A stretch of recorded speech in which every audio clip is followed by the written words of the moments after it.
Since we're about ready to ring in the new year, I thought it was only fitting to look back at some of the top keto trends we saw this year. And I want to make some predictions on where I think keto is going in the next year. Are people giving up on keto? Is there something going to replace it? But first, let's get to reminiscing before we get into that.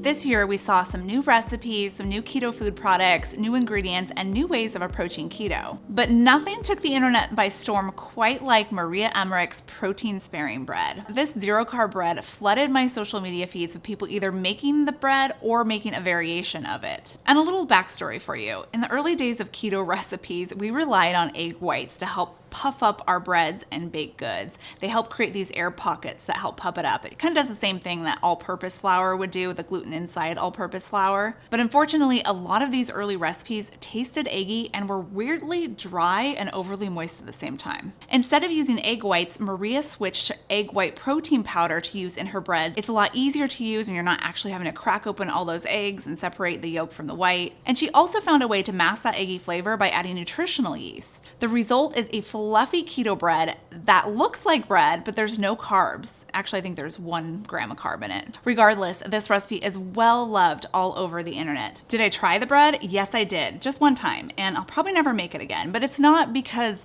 the flavor wasn't there. I actually really like the flavor, and I love the idea of it, that it's zero carb and doesn't use any flours and it's gluten-free. The texture was a little off for me, but my main reason why, and this might come as a surprise because of all of my recipe videos and meal prep videos that I put out, but I'm actually a pretty lazy cook, and I'm more than anything, I'm just busy. So I don't have time to make up my own bread all the time. On the rare occasion that I do actually have keto bread, it's gonna be either something that I bought at the store that's gluten-free, or I'm gonna make my own 90-second keto bread where it's just 2 slices. That recipe is great because it only takes a couple minutes to make and it's just few ingredients. Which there are a lot of keto breads now out on the market, and many of them came into our radar this year. Franz is no longer the only keto bread that you can get at the grocery store. There are several others lining the shelves at the grocery stores, including Ora Wheat, Hero, Extraordinary Bites, Sola Bread, Kiss My Keto, Yeez, and so many others that I haven't even tried yet. I try and stay away from gluten-containing keto breads, but if gluten doesn't bother you, this was a good year for you, because you're probably able to find your favorite keto breads in your grocery store rather than having to purchase them online. Unless you live in the sticks. In that case, I feel your pain.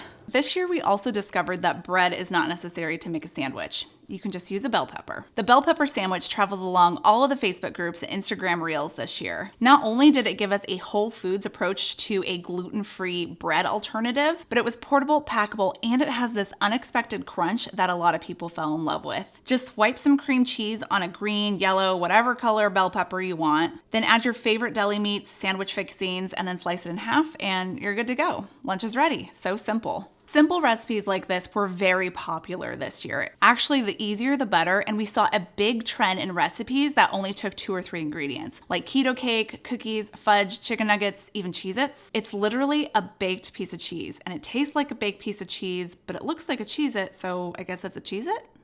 Although I love this idea of simple, easy keto treats and snacks, the majority of these recipes actually just really tasted like they only had 2 or 3 ingredients in them. They tasted like something was missing, like the 3-ingredient cookie recipe I put out last month. It's a basic cookie recipe. I mean, don't get me wrong, I still enjoyed the flavor, but if you really want a good cookie, you need to add the other ingredients in it. I mean, sure, this 3-ingredient cookie recipe is easy, and if you only have ingredients like almond flour, butter, and sweetener, it's a great option for you. But I really think the investment in time is not that much more to add in a few other ingredients to make a really killer keto cookie. And that's the case of my keto chocolate chip cookie recipe that tastes like a Toll House cookie. Another example is the 2-ingredient chocolate cake that was really popular this year. But this cake is just melted chocolate and eggs. It's a flourless cake, but it's lacking all the flavor that comes from adding butter and additional sweetener and cocoa powder, a little bit of salt. So if you're wanting to have an easy flourless cake, just add all those ingredients in. There are some good 2 or 3 ingredient recipes out there, but really I feel like this trend needs to die. Another trend that continued to go strong this year, and it's probably going to gain traction option into the next year as well is the carnivore diet, which is where you're only eating animal products. The meats, the organs, fat, gelatin. Some people consume butter and dairy products too. More and more people are flocking to this lifestyle because it's naturally anti-inflammatory. So if you have certain skin conditions or autoimmune conditions, it's going to help with that. People have also found benefits with weight loss, better cognition, improved mood, hormonal balance. I've tried it for a few weeks here and there, and I do kind of throw in a week or so every once in a while, but I really miss vegetables. So I'm not the type of person that can be on it for too long. There is an emerging trend of people who like the idea of the carnivore diet because of the benefits, plus it's higher in protein, and they like to enjoy these delicious fatty cuts of meat like a ribeye, but they also miss vegetables and they still want to enjoy those. So instead, people are combining elements of carnivore and keto in a diet called Ketovor. And this way of eating appeals to people because they don't have to be so regimented, like a traditional keto diet where it's 70-75% fat, low to moderate protein, and the carnivore diet, which is strictly zero carbs. It's a combination of the two. Similar to the carnivore diet, you're going to be intaking a little bit more protein than you would on a traditional keto diet, but you're also incorporating some carbohydrates in the form of very low carb vegetables and fruits, lower than you would on a traditional keto diet. That said, my first prediction in this new year is that carnivore and ketovore will continue to gain popularity as more people start to explore what way of eating helps them reach their goals in a sustainable way. I could actually see ketovore becoming more popular than carnivore for that reason, because it's more sustainable long term, and because meat is so expensive given the state of our current economy, at least here in the US. I think this year we're going to see a lot more budget-friendly meals and recipes that people are going to be after. I think people are going to be eating out less, and they're not going to be buying a lot of packaged keto products because those are expensive. When you buy the chips, the cookies, the ketones, everything else, it just really adds up, and it's not really necessary on a keto diet. So I think a lot of us are going to be cutting those products out and probably going to a more whole foods approach of keto because it's cheaper that way. I will have some more budget-friendly keto videos coming out soon, and I already have some on my channel. I'll have them linked down below for you in the description box. Before we get into the million-dollar question of is keto going away, I want to thank our sponsor for today's video, which is Element Electrolytes.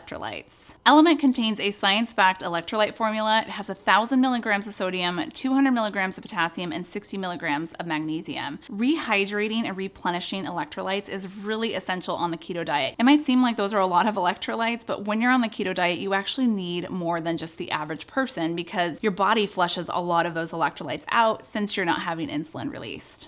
Right now, Element is offering my viewers a free sample pack with any order.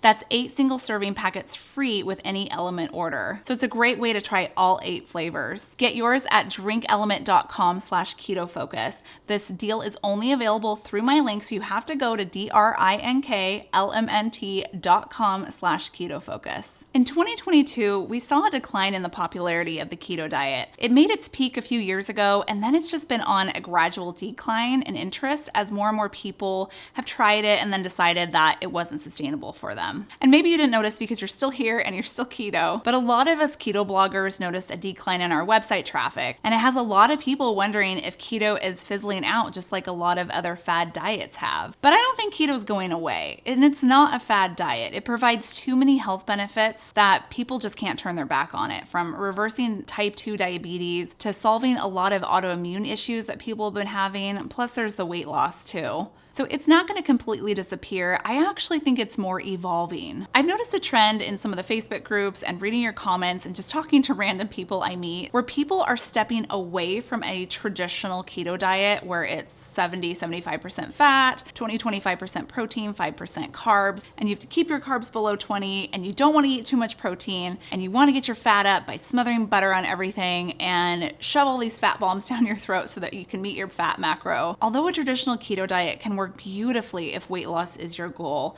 it can be difficult to sustain for some people for a long period of time. Instead, we're seeing some people keep the same principles of keto and making it fit more to their lifestyle though. For example, some people have stepped away from tracking macros and carbs. Some are incorporating more protein, like the Ketovor diet. Some are transitioning into low carb or cycling between keto and low carb. And some are just interested in cutting out sugar, but not necessarily other types of carbohydrates. And I think this is great because the best diet is one that you can stick to long term and make it fit in your life in order for you to achieve your health goals.